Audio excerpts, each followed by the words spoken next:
Welcome everyone. If you have been a part of our class or if you're just dropping in for today, we're really glad that you are here. Would you open up with a word of prayer and then we'll move into the beginning of this. Let's pray together.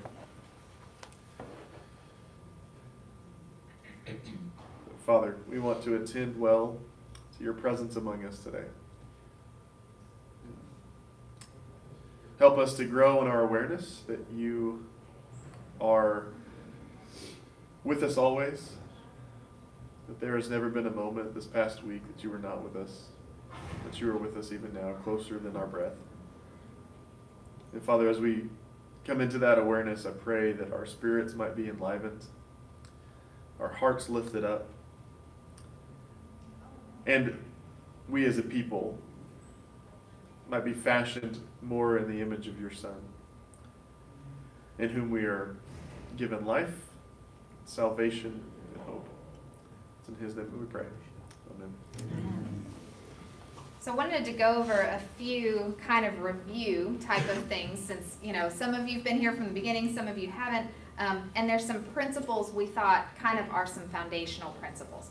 The other thing I wanted to mention that we didn't mention last week again, but I think is really important, is that we are not professionals in this area. And if anything, probably the two of us need this more than anybody else, and so that's why it's so important to us and something that we felt like we could kind of facilitate this class as we're learning alongside all of you. So we're not experts, and this is something that's great if you have a therapist or you have a counselor or somebody that you can work with more deeply in some of these areas. We're really just scratching the surface. But we would really encourage you to seek that out if that would be helpful for you. Okay, so a few things that we thought we would review. Boundaries are about saying no in order to say yes. So we talked a lot about that last week. Saying no, it doesn't stop there. The reason we're saying no is really so that we can say yes to something else. And using our values and our priorities in order to determine what those yeses are. Boundaries are not about building walls. They are about showing people where the door is.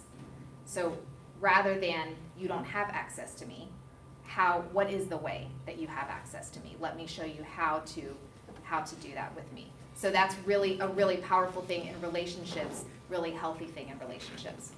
Boundaries are a cue to others about how to treat you. Believe it or not, everybody wants to be treated differently.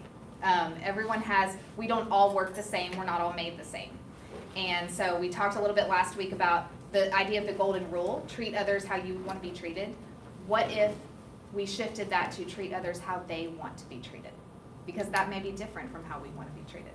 And so it's a lot about respect and love, and that's one of the reasons that this class is so helpful for a church community and a faith community, because that's what we're about, is loving one another.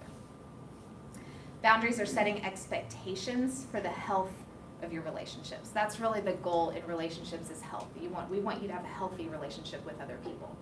And one of the ways that happens is by setting those expectations for how to treat one another. Darla brought up, I pointed over here because she was sitting over here last week, but she brought up this great example, this visual image of pruning, which we see in the Bible, and how even though, when you're pruning a plant, it allows it to grow healthier. It doesn't feel good, it doesn't make any sense that you would cut a part of the plant off, but in order for it to flourish, sometimes that has to happen. And then boundaries have two parts. So we talked about kind of the first part last week, identifying what your boundaries are and how to do that, how to discern those things, like what are your yeses, what do your yeses need to be, what are your values. We talked a lot about that last week. The second part is communicating those boundaries to others. And I think that's probably one of the harder parts for a lot of us. So that's what we're going to be talking about today. Okay, so to get us started on that, I'm going to share with you an audio clip from The Office. So before we do this, I need just show of hands. How many of you are familiar with The Office? I want to know how much. Okay, so most of us. Okay, so this will hopefully make sense, just being able to hear it.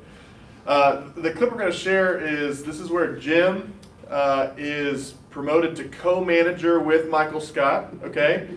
And the bad news that they have to deliver to the rest of the crew is that there's not enough money for everyone to have raises that year, okay? And so what we're going to do is, as we're listening, this is an example of poor communication, indirect communication, right?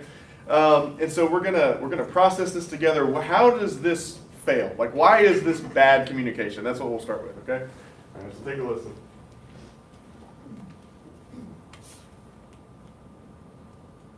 I have some tough news, so I'm just going to give it to you straight. Truth is, we only have so much money for raises this year. So the simple fact is, some people will get raises and some people won't. Now, what we've decided is we are going to give those raises to the sales staff.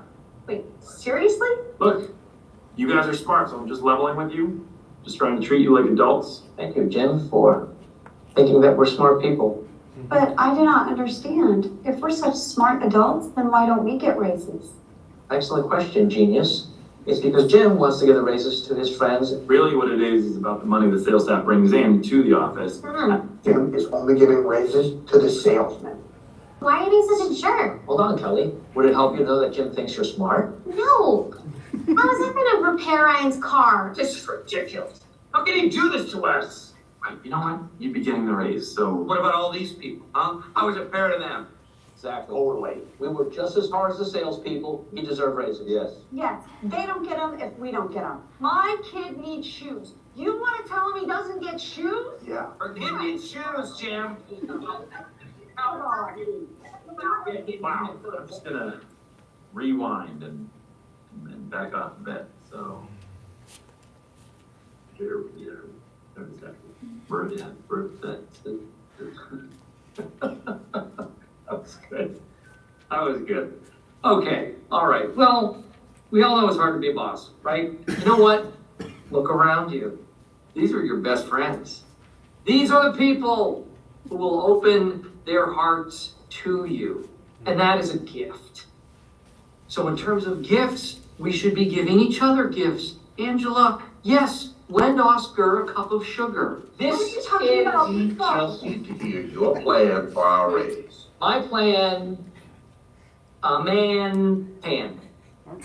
That's not how that goes. You're not saying anything. At least Jim was being direct. We would just like to know what's happening. Are we getting a raise, yes or no? All right, let me get this clear. Does everybody want a raise? Yes. Yes, sir. And everyone wants a raise, so what we're going to do is go into here and we will not come out until we do. Again, that gives us no information. This isn't a game, you know, it's our livelihood. Okay. Okay, let's start with Michael. You know, he came in that second part, trying to save the day, right? Just gone poorly with Jim. Let's process Michael first. What was frustrating for the staff as they were listening to Michael? He wasn't giving a direct answer. He wasn't saying anything. What? He wasn't giving a direct answer. No direct answer. He's like a politician. Yeah, I mean, he's just completely changing the subject, right? Yes, yes, give a cup of sugar. Like, that's not what we're talking about at all. Thank you, Michael. Okay, so yeah, it's pretty obvious how Michael failed in that situation, right?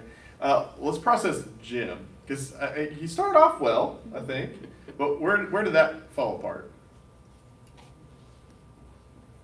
He didn't really justify why these guys were gonna get a raise and everybody else wasn't. Okay, didn't justify.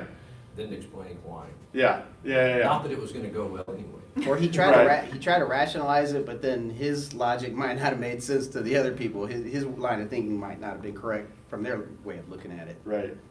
He Yeah, good. crumbled as a new boss He- and yeah. let the mob mentality Run change over it. what he had already thought was a good idea.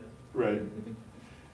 Yeah, yeah, good. And that's the thing, right? Like, he gets this negative feedback immediately that is quite vocal. And, I mean, he even says, like, I'm going to back off, right? Which, you just can't do that, right, if you're trying to be direct. Yeah. What else? Yeah, okay, maybe ask this question. If you were in Jim's shoes needing to deliver this news, how might you do that better? Maybe not in the whole entire group together. Yeah. An Yeah, email. you've got like a town hall situation. Send in an email. Send an email on a Friday. Or 59. Friday at 4:00. Okay, so I think what we've got here is, this is an attempt at direct communication, right? Which is an important piece of how we communicate boundaries. But as we've seen, like, it's really hard to do that well, right? And why is it so hard for us to communicate directly like that? Right, because we see both Jim backing off after he's tried, and then Michael just completely, I don't know, whatever he did. So both of them struggle with this. Why is it? I struggle with this too. Like, what is it that makes that kind of communication so difficult? Go ahead, Alvin. I was stretching. Intimidation. Intimidate. Like what specifically? That you want to convey your feelings, but you don't know if that other person will accept it. Yeah. You don't want to hurt the relationship. Yeah, don't want to hurt the relationship. You don't know how they're going to respond. Yeah. Right? Because Jim even comes in kind of guns blazing. He's very direct. But as soon as he sees that response, like, it's like his worst fears are coming true. Mm-hmm. Right? He's thinking, if I can do this directly and well, then it will go smoothly. Right. And it is very clear that's not happening. We don't like pushback, you know, and I'm horrible with that, you know, because then it's like got you off your agenda, off your course, you know, because you can't really know what that person's feeling or what why they're saying what they're saying, and so it's a conflict. It becomes a conflict, Right. in my mind. Yep. I don't know if anyone else is like this, but like, that is one of my fears when I get into conversations like this, because I feel like I never have a good comeback. It's like, well, you just said something I did not think about at all, Right. and I don't know how to respond Exactly. at all. So I need to go think about it for a couple days, and then I'll come back Yes. to you. I think we always come in with the worst case scenario in our heads that's going to play out. So as you're delivering news, which in this case is going to be something you don't think the other person's going to want to hear, you're not assuming it's going to come back with grace or with understanding. You're assuming it's going to come back hostile. Yeah. So you're entering into the situation already on edge. Yep. Yep. Well, I love what Jason said, because he said you don't want to hurt the relationship. And it helps me to think there's really a positive intention behind this. You know, whether that's actually how we should interact or not, I care about that relationship and I care about that person. And so there's really, my value there is that I value that relationship. Okay, what are some strategies we often use to avoid, like, direct communication's hard, right? What are some strategies sometimes we use to avoid having to be direct?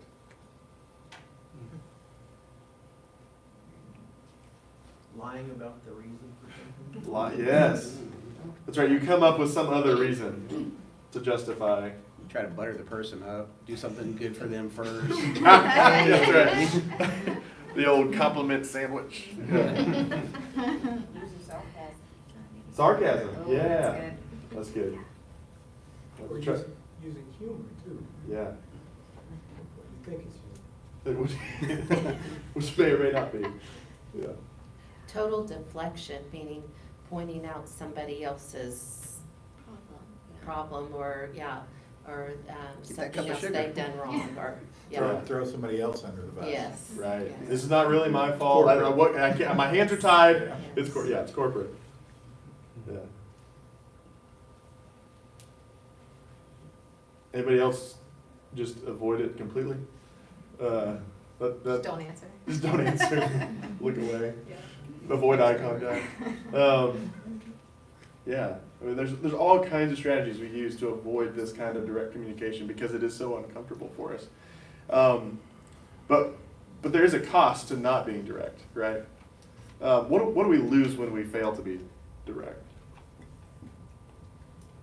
Nobody gets what they want because you're not getting what you want because you're not expressing what you want. The other person can't read minds, so then they're confused, so then everyone's just confused. I was gonna say miscommunication, Yeah. misunderstanding. Donna, do you have some? Trust. Trust, absolutely. Yeah, trust can be lost. Yeah. And that's harder the longer it goes on too. Like, you've initially kind of avoided the conflict, but that doesn't make the conflict go away.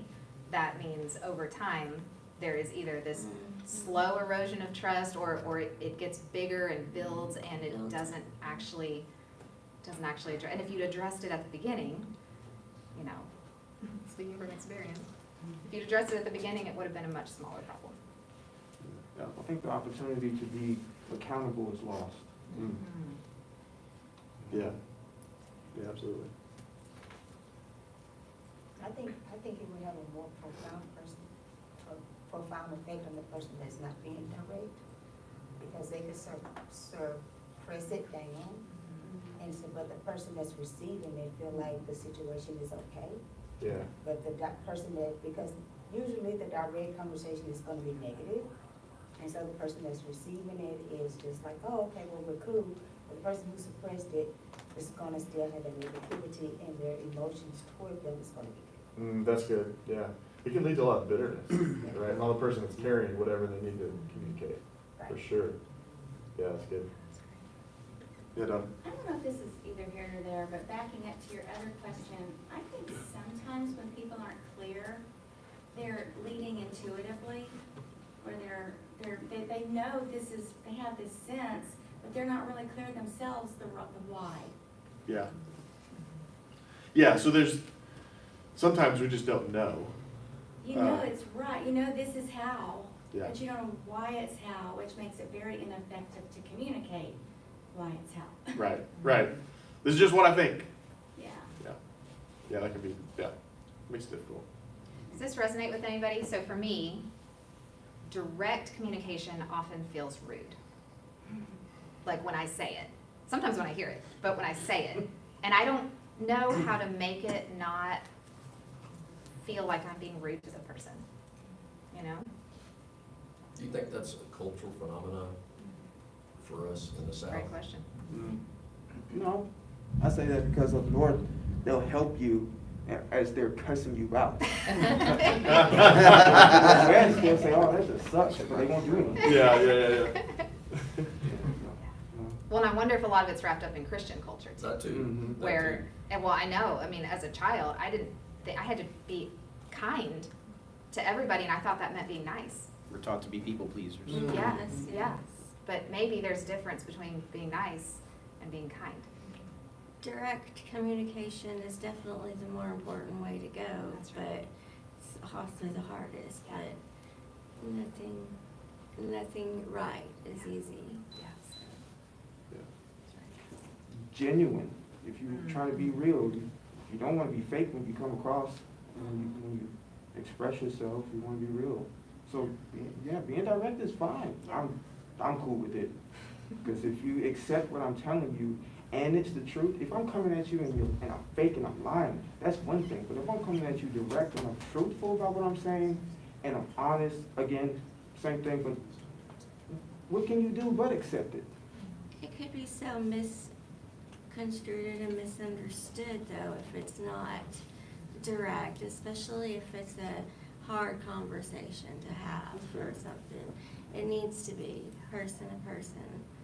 Or no text, because you can't read, emotions at all. Everything's misunderstood there. Well, and I think, so it is not weird, like we're not broken because direct communication is hard. I think it's actually part of the gift of having compassion, right? The gift of empathy, right? Because you know what it feels like to receive bad news. And so you want to not do that to somebody else, right?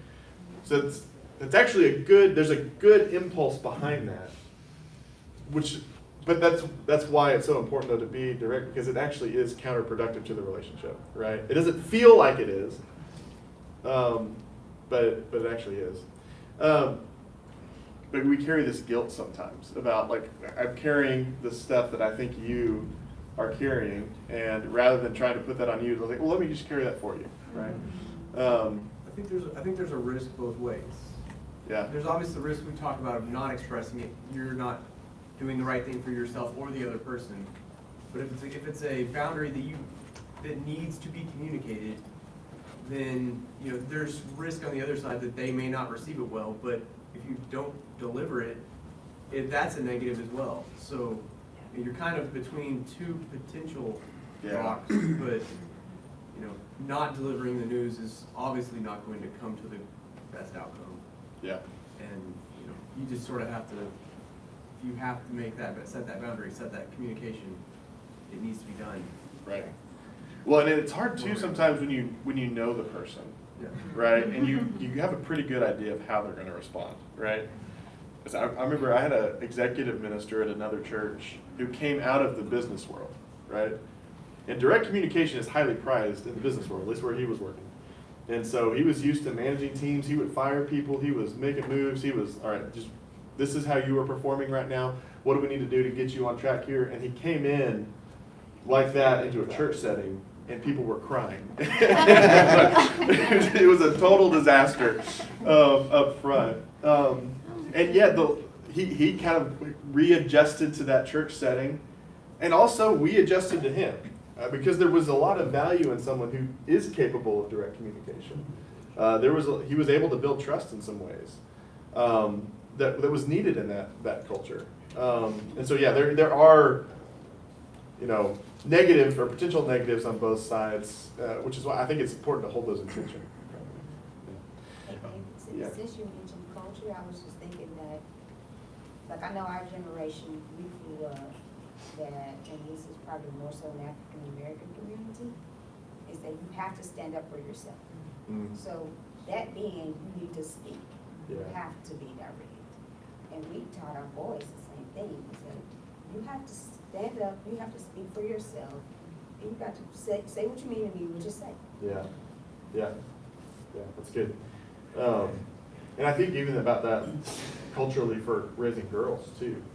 That's a conversation I've had with Ava, and she does not struggle with direct communication at all. She comes by it naturally, which is a gift, though, I think. From her, yeah, not for me. Genetically, that does not pass that on. But yeah, like the culture you are in determines how you need to enter into those spaces, for sure. Right. So we didn't look at it negative. Right. We just looked at it as, this is what I need to say. Yeah, that's good. That's good. That's her family. That's her family. It's a family full of women. We was a little bit more passive because it's a family full of boys. So try and be soft with your approach. Consider the other person. So we always dumb down what we had to say. It's kind of so they'll be able to accept it. We could seem aggressive. Yeah, you didn't want to come off as aggressive. To come off aggressive, so we was really passive. But isn't it interesting that we shift our behavior and our communication based on how we think people are going to interpret it? Right? And that's different depending on who we're talking to and what context we're in and the spaces and how we've been raised and our experiences in the past with interacting with people. All of that comes into play. And all of us have different experiences with that, which is one of the reasons why when it comes to actually communicating with someone might say something and it might sound one way to you, but they intended it this way. And without that direct communication, we're never going to fully understand what each other was saying. So we're all coming from different contexts and different experiences. Okay. So we've got, thank you. Identifying the boundary, which is what we did a lot of last week. Communicating a boundary, and let's stay on the end, but it doesn't. One of the things that I think can be so helpful is just for us to see what that looks like and envision, what do those words sound like? And it's kind of a muscle that as the more you do it, the more comfortable you get saying these things in this way. So these are examples. This is just to help you kind of envision what these sentences might sound like.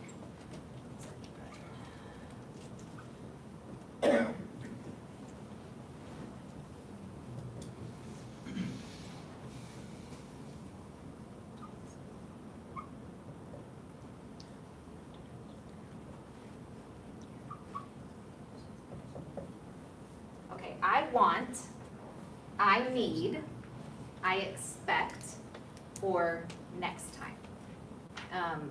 Just, you don't have to use these, but if it's helpful for you to envision how might I respond to somebody asking me this, or I've had this consistent issue with a person overreaching one of my boundaries and I need to communicate this to them, which one of these might feel like it fits best in this situation?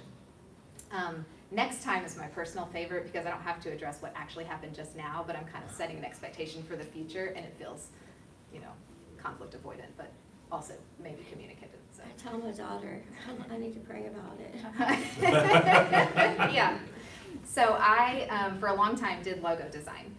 Did logo design here, did a lot of graphic work here. And over time, kind of lost a lot of my passion for it. And so it was something I could do, but I didn't really love doing it. And so I would have people all the time come and ask me if I could do a logo for them. And every single time there was such a internal conflict, because it is something I could do and I knew it would be helpful for them and I knew they had the need and I knew they would pay me. Like all of those things were consideration, but I really didn't want to do it. I did not enjoy any part of the process except when it was done. And so being able to go, look what I did. And so I really struggled every time someone would ask me, and sometimes I would take those and sometimes I would say yes, and that felt terrible. What I learned was saying yes to those things felt worse than saying no, even though no didn't feel very good in the moment either. But I had a church ask me to do a website for them. And more than logos, I really despise doing websites. And so, because it is like a lot of logos on lots of pages. And so instead of just saying, I'm sorry, I can't do that, I was like, let me think of a price that's way higher than they could afford. Like $500 million. What bizarre line of thinking is that? Like, why could I not just say, I'm sorry, I can't do that? I don't even have to give a reason. But that would have been a healthier option. But instead, I'm like, throw out some, yes, I'll do it for, however many thousand, I don't even remember how much I said, but thousands and thousands of dollars. And, of course they said no, but that felt really icky. I think it would have been better if I just said, no, I'm sorry, I can't do that. So sometimes making it simple in our heads, especially if we haven't been used to doing this before, can be really helpful. But what happens after we communicate that boundary? What about the emotions that come up? Whether it went well or didn't, how does that feel for you? Like, what are some emotions that happen when you do communicate a boundary to somebody else? Oh, you worry about, did I disappoint them? Yeah. Worry. The relief. Yes. Me too. I always feel horrible. Yeah. It's out there, now they can react to it. Uh-huh. I do think you wonder about the relationship. There's got to be a check-in of some kind. I don't know what that looks like. I think for me, it's what didn't they say in their response that they're feeling, whether or not they just have no idea. Yeah. Yeah, there's some anxiety there. Yeah, sometimes that you feel relieved though, Yes. because probably you worried about it for a long time, like how am I gonna tell them, how am I gonna tell them? And then once it's done, yes, it is a little bit awkward, but then you're just relieved that you said it and it's out there now. And then you have to find a way to set a boundary for yourself about how much you are going to invest your energy in thinking about and worrying about that situation. Because you've done your part. And that is really, really hard. Someone with anxiety would fight over that. Yes, very, very hard. We're in that scenario right now. Her daughter's coming back to live with us, and she has a cat. And we're Oh, tell us about this situation. such a hard time saying. Well, we have a it's cat no. too. We already have one. Say a hard no. It's a hard no. Hard no. Hard time. So it's, I told her I have to pray about it. we're struggling with this right now. Okay, so Jamie says she has to pray about it. And Jason's the response no is- has to come from me, and I don't want to do it. Well, no, I have to say the no, but I don't want to do it either. So hard. I'm always. We're praying about it. Yes, pray hard. This may be a long prayer. her. Yeah, oh my gosh. Yeah, that's a great example though. Yeah, someone asks you to keep their cat. You don't like cats.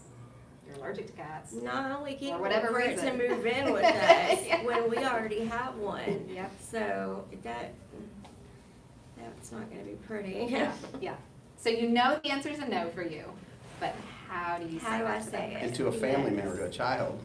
Yes. Well, Yes. yeah, and she's like, oh, we always get our animals taken away from us. It's not only her, it's my 4 grandchildren too. The guilt. A lot of guilt. So guilt is an interesting thing, isn't it? I want to read you a quote from this book that we've been using kind of to structure this class. She says this: guilt shows that you are emotionally aware and that you care about other people's feelings. But don't let guilt keep you from communicating what you need. And I thought that was so helpful, so powerful. Because what happens after we communicate is that we do have all these emotions. And it can range from guilt to anxiety to fear to relief. And all of those are valid and normal. And it doesn't mean that you communicated wrong. And it doesn't mean that you shouldn't have communicated that, right? So the last step after identify the boundary, communicate it, is manage those emotions in some way. And that may mean you need to do some kind of self-care routine. That may mean you need to process that with somebody. Like, everybody's different, so you'll have to figure out what that is for you. Maybe journaling, maybe prayer. But manage that in some way, and don't feel like that means I made the wrong decision. Because it doesn't mean, your feeling doesn't mean you made the wrong decision. So, I'm going to give you 3 words that I think are helpful. Oh, yes, sir. As a way of thinking about, okay, if my goal is to kind of communicate these boundaries directly, and these 3 words come from the book as well, but I think it's a helpful kind of way of talking about it. And it's easy to remember because they're 3 C's. Clear. I say it's easy to remember. I get it's so easy. Clear, concise, consistent.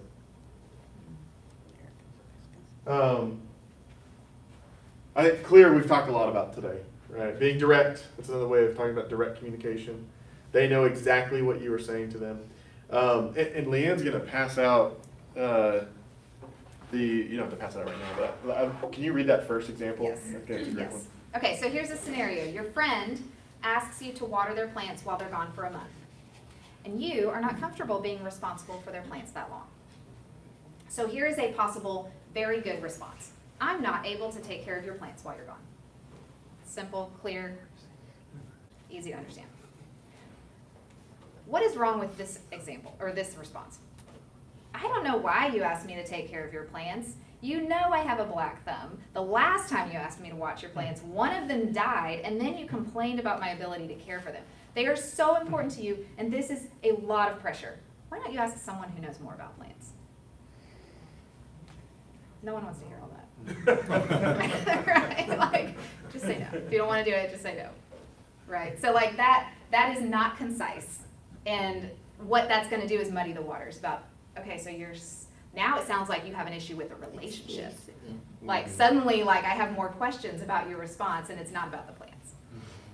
Oh, and that very last thing that said. Why don't you ask someone who knows more about plants?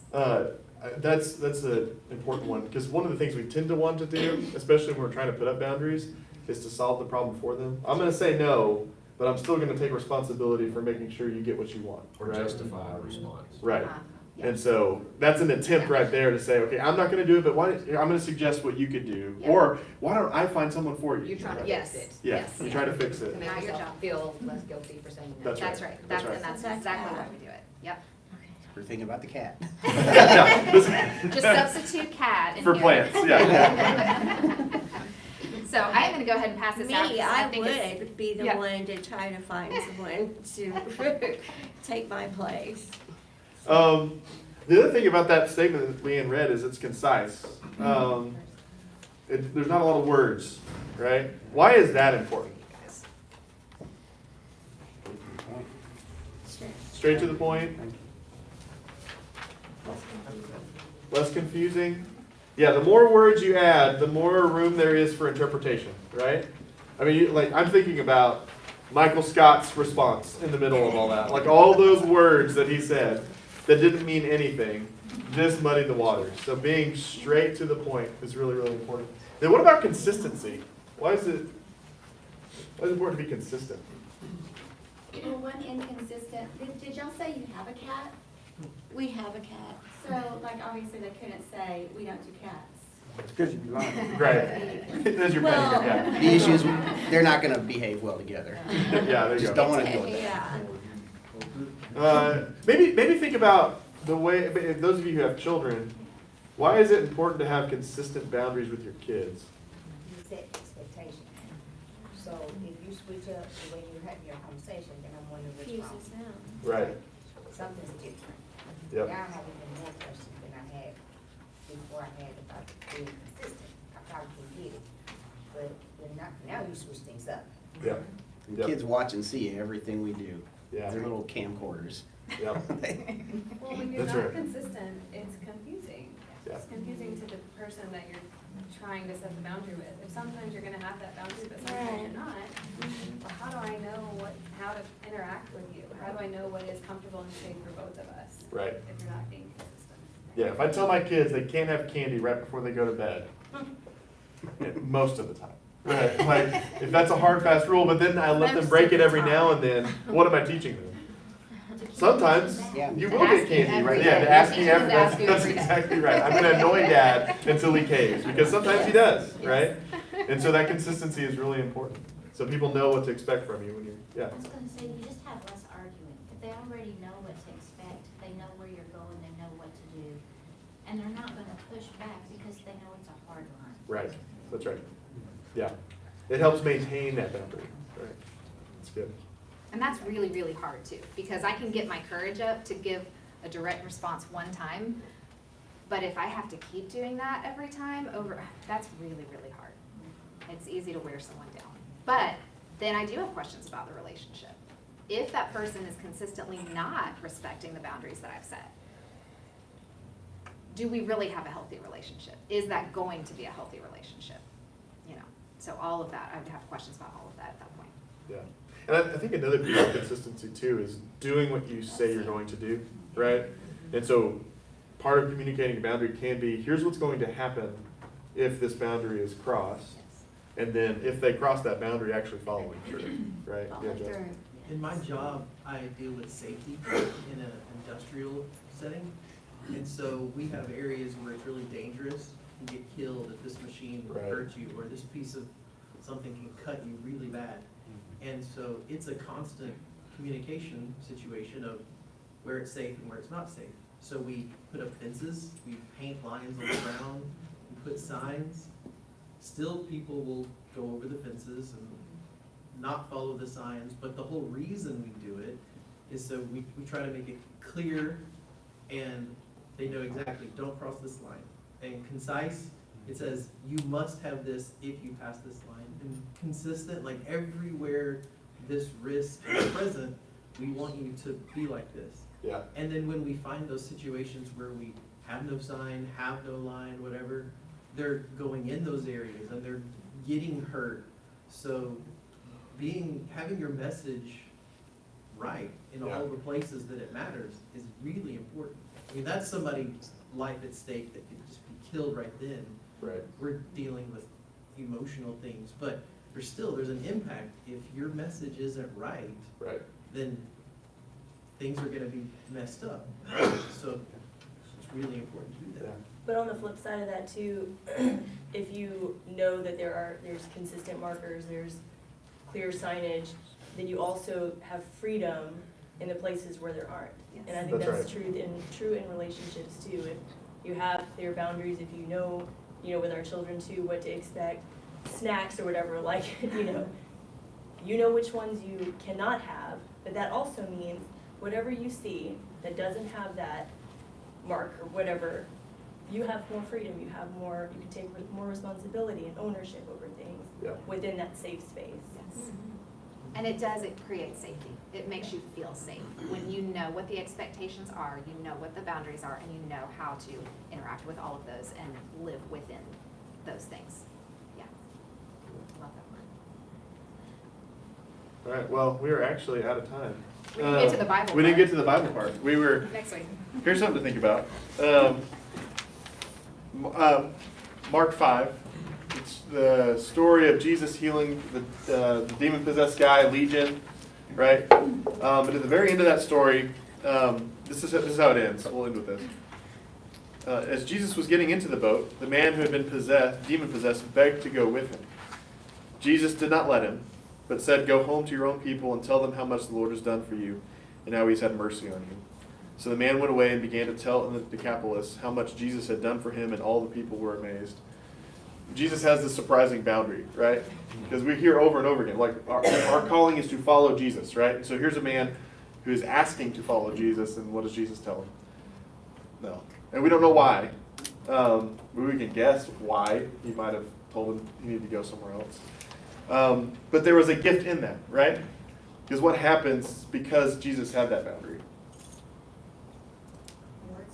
Yeah, the word spread, right? He goes back to his own people, and he tells them, and people are amazed. And Jesus, we can go through this too with Jesus here. But there is a way in which this boundary brings actually more life than suppressing it. So we would have talked a whole lot more about that if we had time. But that would be a good thing to spend some time with this week and kind of dig into that scripture and that passage and think about, how do all of the things we talked about this morning play into that story? And even like, what emotions do you feel when you read Jesus saying these words to somebody else? Even just secondary emotions. How would that make you feel if you were the man? How might that make you feel if you were Jesus to have to set that boundary with somebody? So all good things to explore this week if you want to dig into that passage. All right. Thanks for being here, guys. Let's go worship together.